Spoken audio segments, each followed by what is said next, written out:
Hello students, स्वागत है आपका क्रैश कोर्सेज में। इस वीडियो में class 11 chapter 20 locomotion and movement के नीट में पूछे गए प्रीवियस ईयर्स क्वेश्चंस को डिस्कस करेंगे। तो चलिए स्टार्ट करते हैं फर्स्ट क्वेश्चन से। Now the first question is match the following columns and select the correct option. हमें दो कॉलम दे रखा है, column A and column B, and हमें करेक्ट ऑप्शन सेलेक्ट करना है। तो पहले हम कॉलम 2 को पढ़ेंगे। फर्स्ट ऑप्शन है located between second and seventh reefs. हमें कॉलम ए से उसको सर्च करना है जो लोकेटेड होता है between second and seventh reefs. तो सेकेंड एंड सेवेंथ रीफ्स के बीच में लोकेटेड होता है स्कैपुला। ठीक है, तो सी का क्या हो जाएगा 1। स्कैपुला ट्रैंगल शेप्ड बोन होता है जो प्रेजेंट होता है अपर साइड ऑफ बैक या फिर पेक्टोरल गर्डल का पार्ट है। Now next option head of humerus. तो head of humerus articulates with glenoid cavity, तो क्या हो जाएगा डी का 2।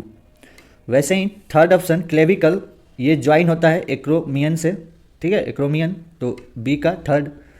And next is don't connect with the sternum. तो वैसे रिफ्स जो स्टर्नम से कनेक्ट नहीं होते हैं उन्हें हम क्या बोलते हैं, फ्लोटिंग रिफ्स। ठीक है, तो अब मैच कर देंगे ए का 4, बी का 3, बी का 3 एंड सी का 1 एंड डी का 2। तो 4 3 1 2 करेक्ट ऑप्शन इज डी। चलेंगे नेक्स्ट क्वेश्चन की तरफ। Now the next question is which of the flowing muscular disorders is inherited. इनमें से कौन सा मस्कुलर डिसऑर्डर इनहेरिट होता है, मतलब पेरेंट्स से चाइल्ड को ट्रांसफर होता है। फर्स्ट है botulism, second tetani, third muscular dystrophy या फिर फोर्थ माइस्थेनिया ग्रेविस। तो इसका करेक्ट आंसर होगा C, that is muscular dystrophy.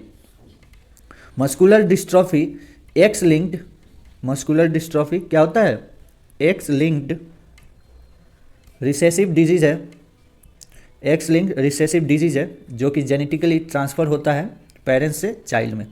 चलेंगे नेक्स्ट क्वेश्चन की तरफ। Now next question is match the flowing joints with the bones involved.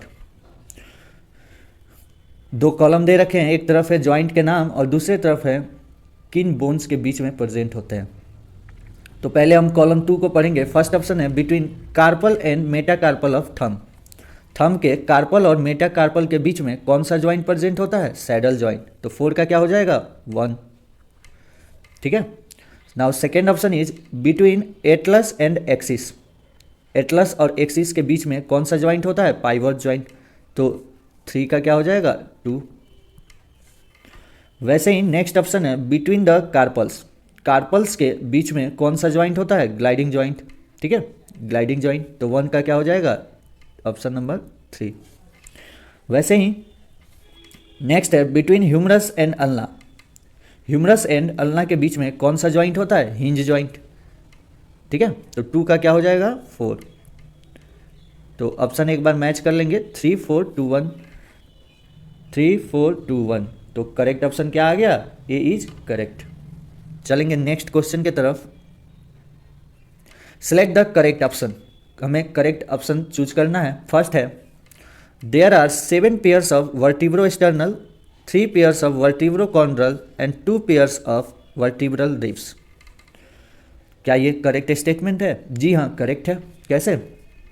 Ribs की अगर बात करें तो टोटल रिब्स कितने होते हैं, 12 पेयर्स ऑफ रिब्स प्रेजेंट होते हैं, 12 पेयर्स ऑफ रिब्स प्रेजेंट होते हैं।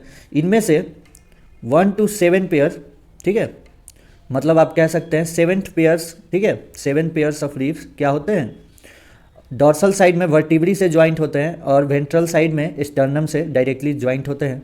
तो इन्हें हम ट्रू रिब्स कहते हैं या फिर इनका नाम होता है वर्टिब्रो स्टर्नल। ठीक है, वर्टिब्रो स्टर्नल। और 8th 9th and 10th pair वाले रिब्स किससे जुड़ते हैं, डॉर्सल साइड तो वर्टिब्री से जुड़ते हैं, लेकिन वेंट्रल साइड में 7th नंबर ऑफ रिब्स से ज्वाइंट होते हैं। तो इन्हें कार्टिलेजिनस ज्वाइंट के द्वारा, तो इन्हें कहा जाता है वर्टिब्रो कॉन्ड्रल रिब्स।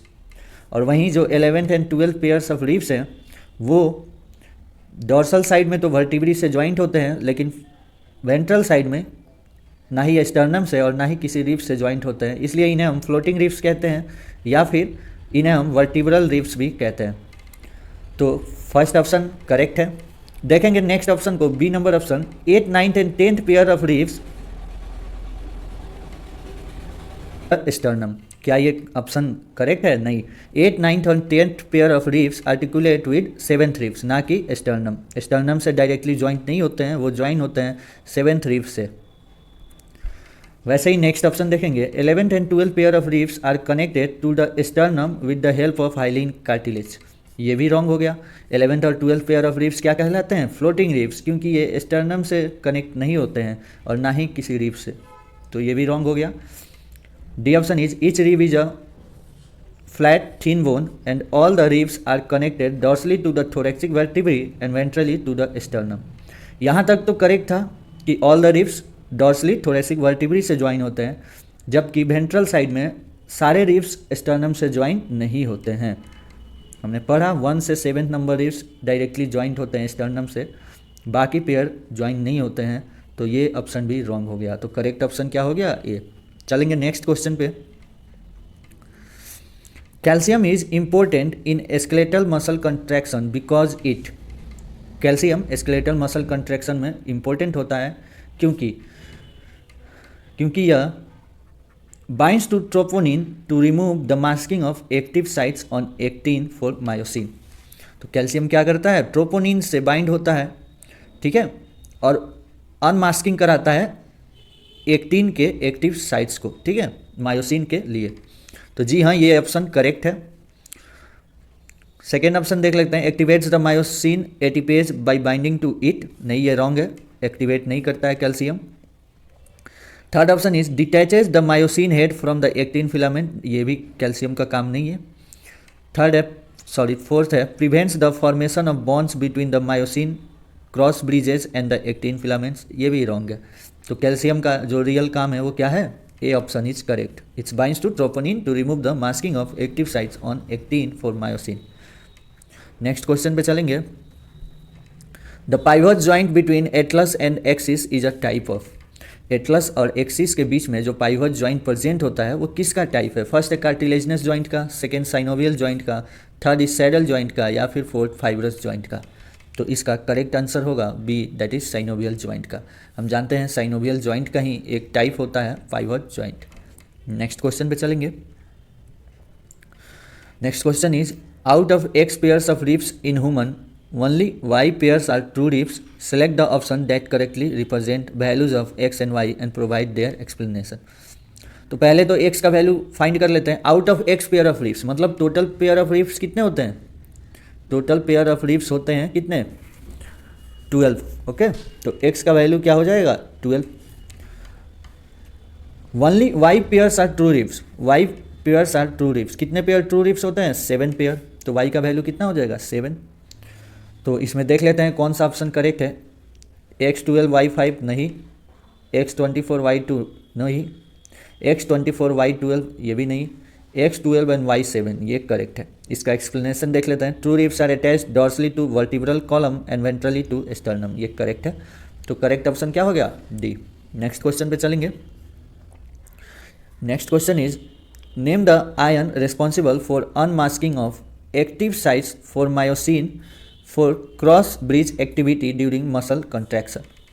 तो हमें उस आयन का नाम बताना है जो कि एक्टिव साइट्स को अनमास्क करता है मायोसिन के लिए, ताकि वो क्रॉस ब्रिज एक्टिविटी कर सके। तो इसका फर्स्ट ऑप्शन है कैल्शियम, सेकेंड मैग्नीशियम, सोडियम या फिर पोटेशियम। तो इसका करेक्ट आंसर होगा ए, कैल्शियम। पिछले क्वेश्चंस में हमने देखा कि कैल्शियम क्या करता है? बाइंड होता है ट्रोपोनिन से और अनमास्किंग का काम करता है एक्टिन के एक्टिव साइट्स को। चलिए नेक्स्ट क्वेश्चन पे चलेंगे। Next question is, osteoporosis and age related disease of skeletal system में अकर ड्यू टू। ऑस्टियोपोरोसिस जो कि एक एज रिलेटेड डिजीज है, जो खासकर फीमेल्स में होता है, ठीक है। फीमेल्स में क्या होता है? मीनोपॉज के बाद ये डिजीज देखा जाता है 45 ईयर्स के एबव वाले एज के लेडीज़ में। तो इसका करेक्ट रीजन क्या होगा? Occurs due to immune disorder affecting neuromuscular junction leading to fatigue. Second is high concentration of calcium +2 and Na+। Third is decrease level of estrogen and fourth is accumulation of uric acid leading to inflammation of joint. तो इसका correct answer होगा C, that is decreased level of estrogen. क्या होता है osteoporosis में, जब female menopause या menopause के बाद ब्लड में एस्ट्रोजन का लेवल डिक्रीज हो जाता है, ठीक है, और एस्ट्रोजन का लेवल डिक्रीज होने से बोन क्या हो जाते हैं, वीक हो जाते हैं, और उसे ही हम क्या बोलते हैं, osteoporosis. Next question, lack of relaxation between successive stimuli in sustained muscle contraction is known as. क्या कहा जा रहा है कि सस्टेन्ड मसल कंट्रैक्शन मतलब कि मसल कंट्रैक्ट हुआ तो कंट्रैक्ट फॉर्म में ही रह गया, रिलैक्सेशन नहीं हुआ, लैक ऑफ रिलैक्सेशन, ठीक है। तो इस कंडीशन को हम क्या बोलते हैं, फर्स्ट है tetanus, second tonus, third is spasm and fourth is fatigue. तो इसका करेक्ट आंसर होगा टेटनस। हम जानते हैं टेटनस में क्या होता है, मसल कंट्रैक्ट फॉर्म में रह जाता है, जैसे इसका एग्जांपल हो गया लॉक जॉ, ठीक है, जॉ लॉक हो जाता है, ये एक एग्जांपल है सस्टेन मसल कंट्रैक्शन का, टेटनस का। चलेंगे नेक्स्ट क्वेश्चन की तरफ। Next question is which of the following is not a function of skeletal system. इनमें से कौन सा स्केलेटल सिस्टम का फंक्शन नहीं है। फर्स्ट है production of body heat, second locomotion, third production of erythrocytes, fourth is storage of minerals. तो इसका करेक्ट आंसर होगा A, that is production of body heat. Production of body heat ये function नहीं है skeletal system का, बाकी locomotion, production of erythrocyte and storage of minerals ये तीनों फंक्शंस होते हैं स्केलेटल सिस्टम के। Next question, which of the following joint would allow no movement. इनमें से कौन सा जॉइंट कोई भी मूवमेंट को अलाउ नहीं करेगा। फर्स्ट है synovial joint, second ball and socket joint, third fibrous joint and fourth is cartilaginous joint. तो इसका करेक्ट आंसर होगा सी, फाइब्रस जॉइंट। फाइब्रस जॉइंट कोई भी मूवमेंट को अलाउ नहीं करता है, जैसे कि ये प्रेजेंट होता है हमारे स्कल बोन में, ठीक है, स्कल बोन में प्रेजेंट होता है। Correct option is C. चलेंगे next question, sliding filament theory can be best explained as. Sliding filament theory explain किया जा सकता है, फर्स्ट ऑप्शन है actin and myosin filaments don't shorten but rather slide past each other.